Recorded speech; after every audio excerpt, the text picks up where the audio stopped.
Sahabat-sahabat TV, sekarang kita berada di Wisma Keuskupan Agung Jakarta. Sebentar lagi Bapak Suci akan membuka satu tahun istimewa, tahun rahmat untuk seluruh umat di seluruh dunia. Kita akan mencoba menggali makna di balik tahun jubileum ini kepada Uskup Agung Jakarta, Bapak Kardinal Suharyo.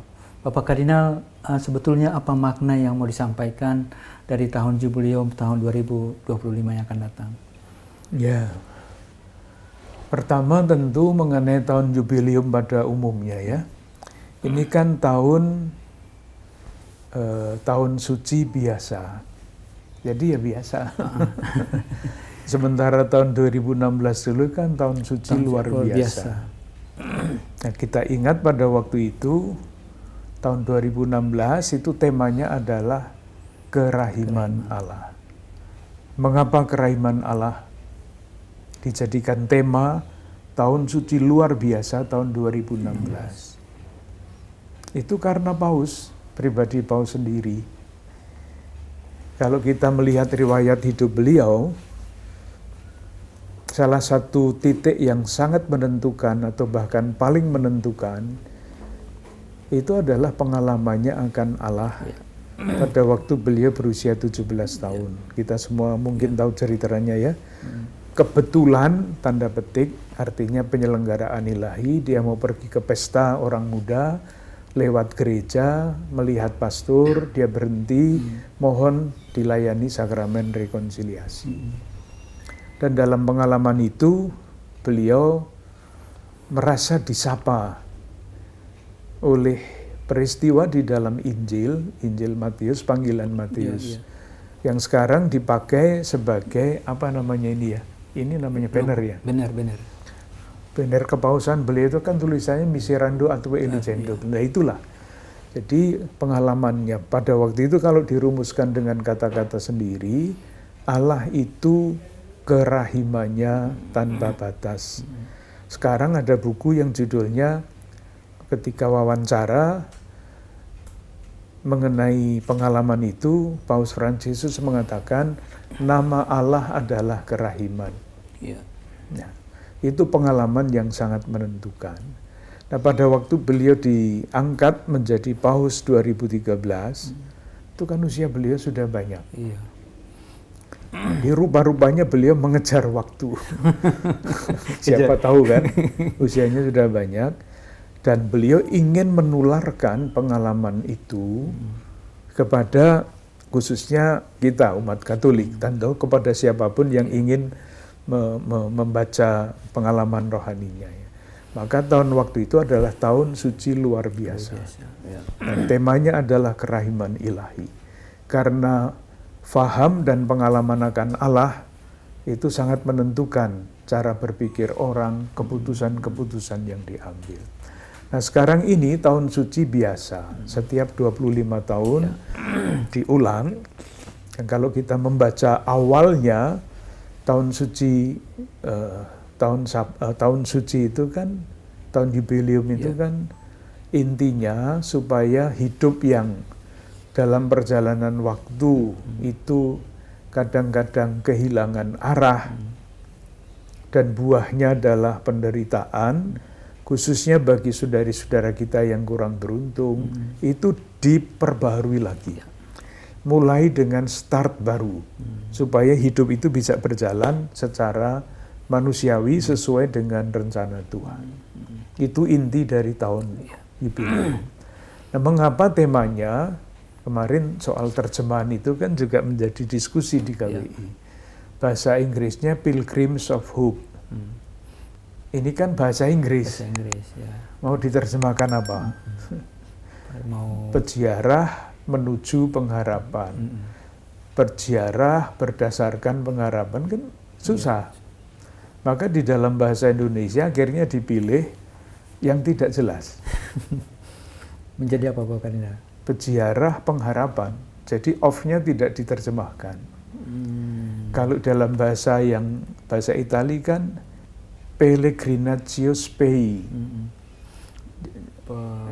Yang itu kan Spei itu kan kasus kedua ya, genitif ya, itu kan juga susah diterjemahkan ya. Dalam bahasa Latin, ke dalam bahasa Inggris, dalam bahasa Italia beda-beda terjemahnya. KWI memilih yang paling mudah, peziarah pengharapan, tergantung mau menjelaskannya bagaimana.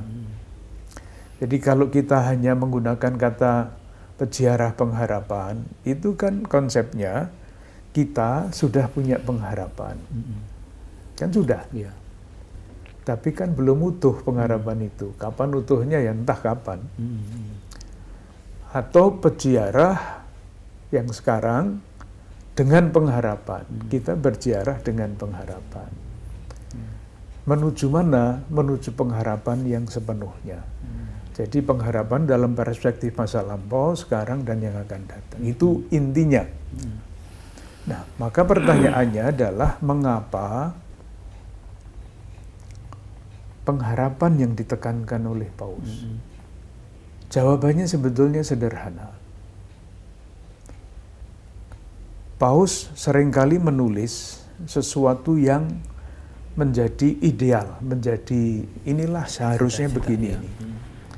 Jadi kalau bicara tentang persaudaraan ya semuanya semestinya manusia itu semuanya saudara. Tapi kan tidak. Ada konflik, ada perang, ada diskriminasi, ada suku, segala macam. Dan orang tidak semuanya bersaudara. Jadi antara yang ideal dengan yang realitas itu jauh dan semakin jauh. Maka tantangannya ketika jarak itu semakin jauh, orang bisa tidak ambil pusing. Sudahlah, itu bukan urusan saya kok. Orang bisa putus asa. Ya tidak akan jadilah harapan nyatanya seperti dulu sejak zaman purba juga begini ini umat manusia. Kan tidak bisa begitu. Justru iman Kristiani mengajak kita untuk melihat sejarah ini sebagai sejarah keselamatan. Kalau saya memakai kuncinya, Allah yang telah memulai karya yang baik, telah mulai, akan menyempurnakannya juga. Itulah harapan yang penuh. Kapan itu akan terjadi, kita tidak pernah tahu, tetapi istilahnya adalah itulah kepenuhan waktu. Bukan kiamat, kepenuhan waktu. Kalau mau dijelaskan Bapak Kardinal ke umat yang kami yang sederhana seperti apa nanti akan dijelaskan Bapak Kardinal? Tidak terlalu sulit.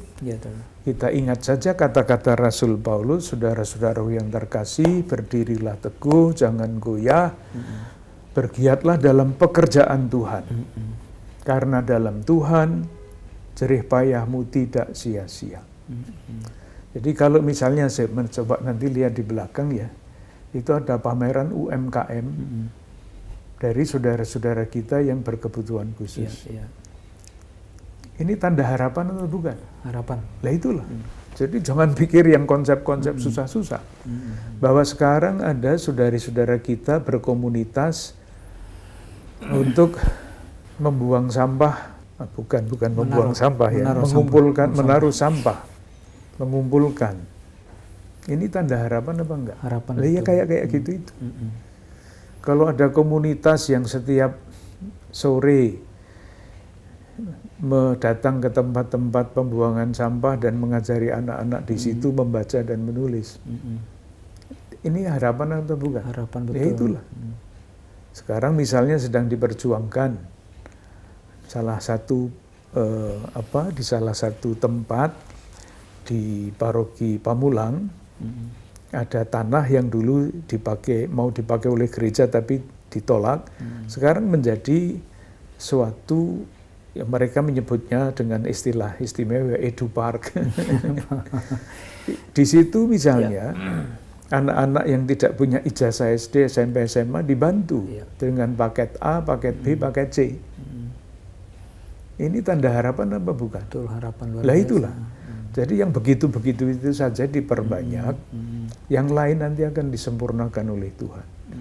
Tetapi harapan yang penuh adalah yang disampaikan oleh kitab Wahyu pada bab yang terakhir, Yerusalem turun dari surga, bumi baru, langit baru.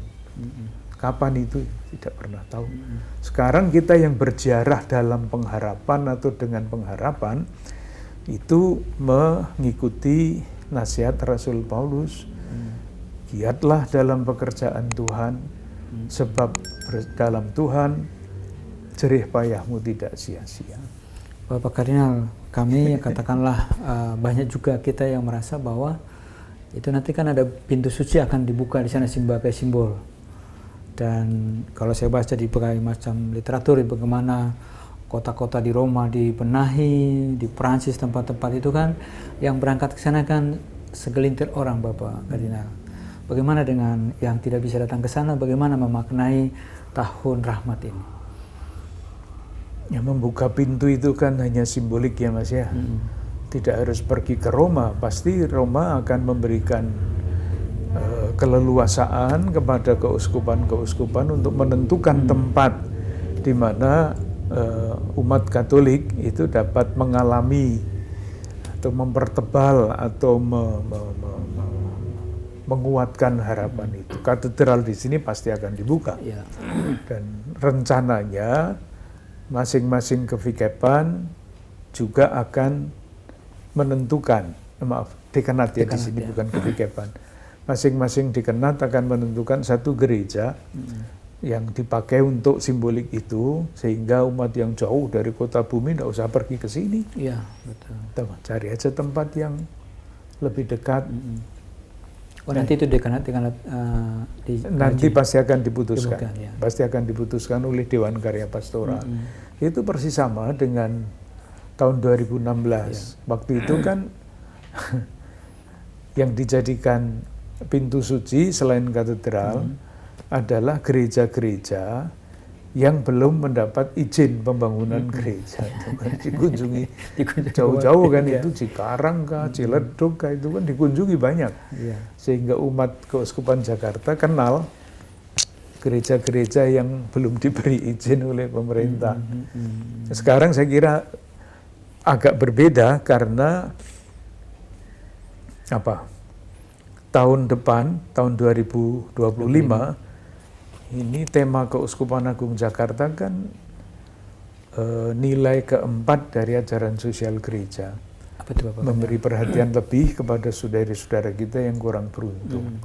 Nah, nanti mungkin tempat-tempat ziarah itu akan ditentukan oleh ini. Tapi sekarang belum dipastikan ya? Belum diputuskan. Belum diputuskan. Sudah didiskusikan tapi belum diputuskan. Nanti pada waktunya di Keuskupan Agung Jakarta pengumuman itu resmi akan dilaksanakan pada hari raya penampakan Tuhan di bulan Januari. Tanggal 4. Bukan tanggal 24-nya seperti di Vatikan ya? Tanggal 24 itu hanya diumumkan bahwa akan ada tahun suci tahun suci biasa. Bapak Kardinal, satu hal yang selalu disebut soal indulgensi itu, Bapak Kardinal bagaimana itu dijelaskan bahwa ada tahun rahmat, ada indulgensi, bagaimana itu di... Nanti akan ada penjelasan khusus mengenai itu, sedang disusun. Iya. Iya. Tapi kan intinya indulgensi itu adalah wujud dari kerahiman Tuhan. Jadi yang paling penting, yang mungkin masih bisa dipikirkan karena itu memang ada ya. Nggak usah pikir indulgensi 3 tahun, 4 tahun, itu paling tidak penting menurut saya. Yang penting adalah kita yakin Allah itu kerahimannya tanpa batas, dosa-dosa kita diampuni, bahwa memang ada yang namanya silih dosa, itu ada, tetapi jangan terpancang pada yang sangat material itu. Kalau kita terpancang pada yang sangat material, nanti penghayatan iman kita itu seperti dagang, Mas. Saya doa sekian, diberi diskon sekian, jelek sekali menurut saya. Jadi nanti untuk umat Keuskupan Jakarta akan ada penjelasan lebih jauh tentang sedang disiapkan. Baik. Itulah sebabnya bahan-bahan itu termasuk soal indulgensi pasti akan ditulis di dalam mungkin di dalam buku ya. Termasuk kegiatan-kegiatannya apa nanti sepanjang tahun 2025 ya? Pasti. Ya. Baik Bapak Kardinal, terima kasih banyak atas penjelasan untuk seluruh pemirsa Hidup TV. Terima kasih sekali lagi Bapak Kardinal.